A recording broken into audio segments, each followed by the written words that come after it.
Mbak Karina, yang kami hormati Pak Rektor, Prof. Panut, kemudian yang kami hormati Pak Menko Polhukam, Pak Prof. Dr. Mahfud MD, kemudian yang kami hormati pembicara Pak Sofyan Jalil, Pak Menko Marves, kemudian Pak Ganjar, Prof.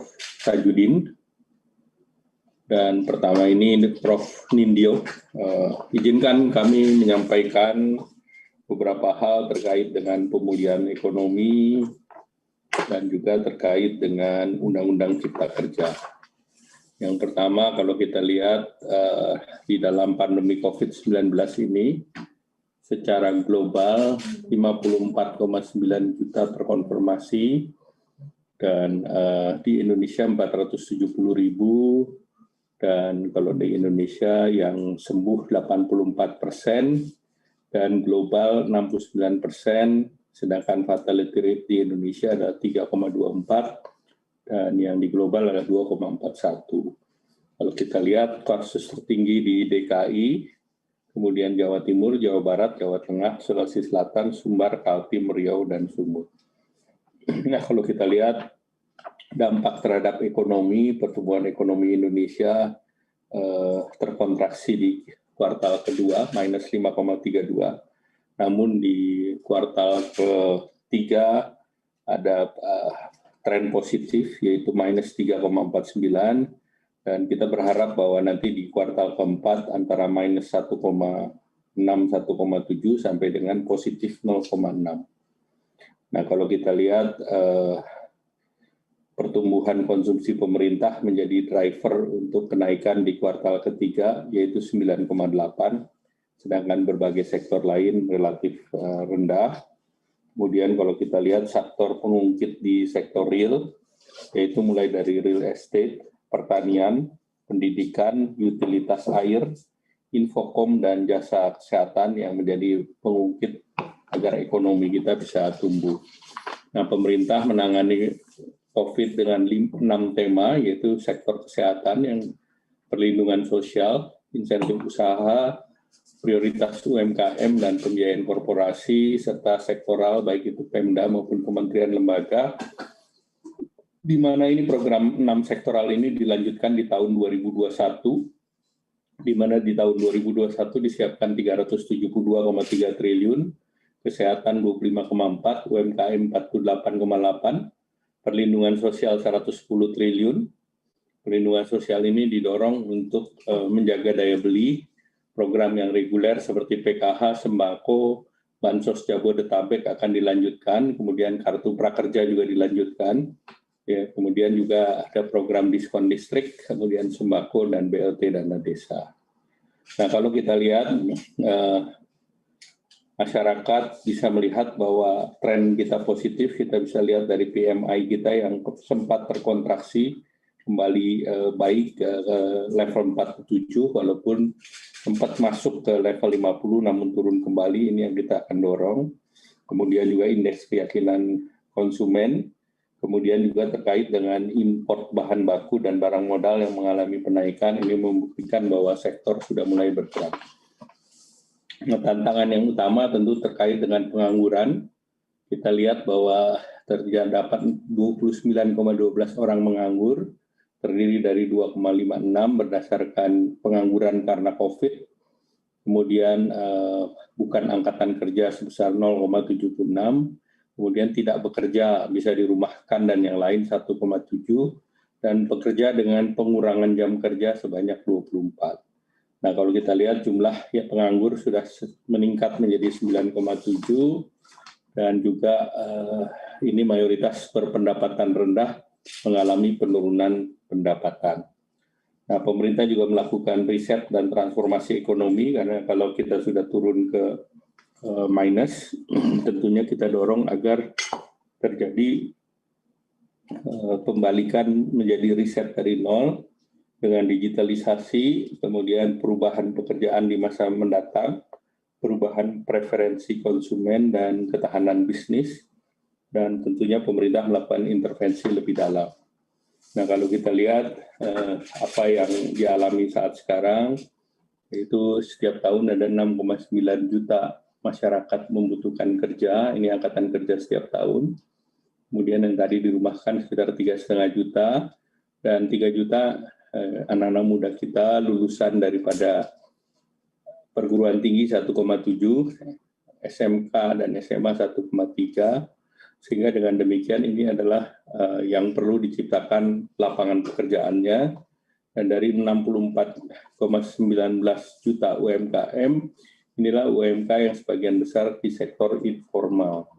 Nah, ini regulasi yang berbelit-belit dan regulasi baik dari daerah maupun pusat yang kita kenal sebagai obesitas regulasi atau hiperregulasi, ini mengakibatkan Indonesia menjadi juara dalam kerumitan berbisnis. Ini disampaikan oleh sebuah lembaga di Belanda, sehingga tentu untuk mengeluarkan kita dari middle income trap, maka bonus demografi yang kita alami ini terus perlu dimanfaatkan, dan tentu middle income trap itu kita sulit bersaing dengan upah murah, karena tentu upah murah akan kalah bersaing dengan negara lower income country seperti Bangladesh, Kamboja, dan yang lain.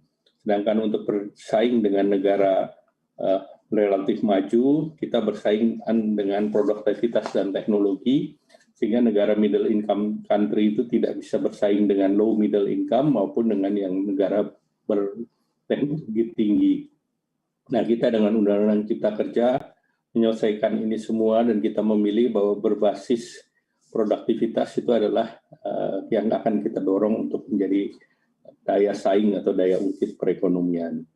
Nah, tentu kita melihat bahwa kita memudahkan perizinan untuk UMKM, di mana perizinan itu hanya melalui pendaftaran, kemudian dukungan koperasi dipermudah untuk pembentukannya 9 orang dan bisa berbasis syariah dan memanfaatkan teknologi untuk rapat anggotanya, kemudian kemudahan sertifikasi halal, kemudian untuk nelayan juga dipermudah dengan Undang-Undang Cipta Kerja khusus di proses di Kementerian KKP, jadi hanya satu pintu saja, kemudian juga menyelesaikan backlog perumahan rakyat dengan pembangunan rumah oleh Badan Percepatan Penyelenggaraan Perumahan. Nah, pemerintah juga akan membentuk bank tanah yang akan melakukan reform agraria dan redistribusi tanah kepada masyarakat. Nah, bagi pelaku usaha, UMKM dapat mendapatkan manfaat, kemudahan untuk perizinan, pemberian hak untuk perlindungan pekerja kepada buruh, baik itu yang PKWT, karena di PKWT itu ditegaskan bahwa mereka harus menjadi pegawai tetap di perusahaan PKWT tersebut. Kemudian dari segi sanksi, apabila pengusaha tidak membayar upah ataupun THR misalnya, pengusaha itu bisa dipidanakan. Jadi jaminannya sudah lebih pasti. Nah, kemudian dari segi substansi Undang-Undang Cipta Kerja itu tersendiri dari 11 klaster, yaitu satu, izin berbasis kepada risk-based, di mana ini berbasiskan norma, standar, prosedur, dan kriteria. Kemudian yang kedua, klaster perizinan berusaha. Yang ketiga, klaster ketenaga kerjaan. Ketenaga kerjaan ini yang terdiri dari 5 pasal, dan ini yang selalu mendapatkan perhatian dari publik, baik itu PKWT, outsourcing, upah minimum, tenaga kerja. Upah minimum itu tetap ada, tenaga kerja asing tetap harus membuat RPTKA, kemudian terkait dengan jaminan kehilangan pekerjaan, dan jam kerja tetap 40 jam per hari, dan yang berbasis kerja jam adalah mereka yang basisnya kurang dari 40 jam per hari. Dan kemudian terkait dengan dukungan operasi dan UMKM, ini dengan data tunggal, kemudian mendorong kemitraan dan insentif. Bahkan di sini ditegaskan semua bisnis yang besarnya kurang dari 10 miliar ini diperuntukkan bagi UMKM. Jadi kepastiannya jelas. Kemudian kemudahan berusaha, kemudian dukungan riset inovasi, pengadaan tanah, kawasan ekonomi khusus, kemudian proyek strategis nasional, administrasi pemerintahan berbasis NSPK, perizinan tetap dikeluarkan oleh daerah, kabupaten, kota, dan provinsi, namun standarnya sama. Selama ini standarnya adalah tidak sama, sehingga apabila orang mengurus izin lingkungan, untuk di wilayah tertentu mungkin parameternya 10, untuk kegiatan yang sama, KLBI kelompok industrinya sama, mereka diberikan prosedur yang berbeda-beda. Nah, ini yang selama ini terjadi, baik dari segi parameter maupun dari waktu yang tidak standar. Kemudian terkait dengan pengenaan sanksi, yang secara ultimate-nya tentu sanksinya tetap sanksi pidana. Kemudian peningkatan investasi dan kegiatan berusaha, tadi kita sudah jelaskan bahwa berbasis resiko, di mana resiko tinggi itu membutuhkan AMDAL dan sertifikasi, kemudian kalau resikonya rendah cukup pendaftaran, sedangkan untuk resiko menengah ini berbasis kepada standarisasi. Kemudian disederhanakan proses izinnya, sehingga tentu dari berbagai sektor ini ada simplifikasi, di mana tentu simplifikasi ini akan memudahkan orang berusaha dan tentunya mengurangi birokrasi.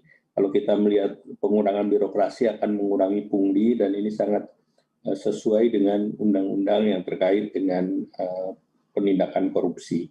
Kemudian jaminan pemproduk halal diperluas oleh lembaga pemeriksa halal dan fatwa halal tetap oleh MUI, dan biaya untuk sertifikasi usaha menengah dan kecil ditanggung pemerintah. Jadi UMKM itu diberi kemudahan. Kemudian yang terkait dengan tata ruang, ini melalui kesesuaian tata ruang. Kemudian tadi sudah disampaikan terkait dengan perizinan.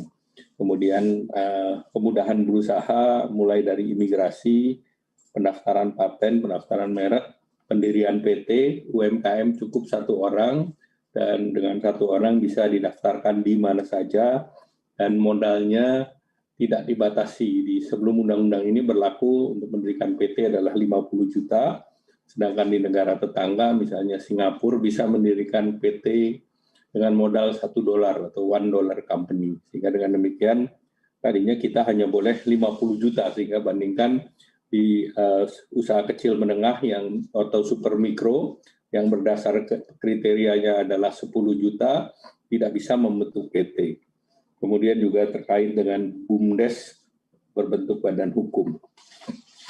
Kemudian sebagai informasi, turunan Undang-Undang Cipta Kerja itu terdiri dari 41 rancangan peraturan pemerintah dan 3 peraturan presiden. Nah, pemerintah membuka ini di dalam website Undang-Undang Des Cipta Kerja.go.id,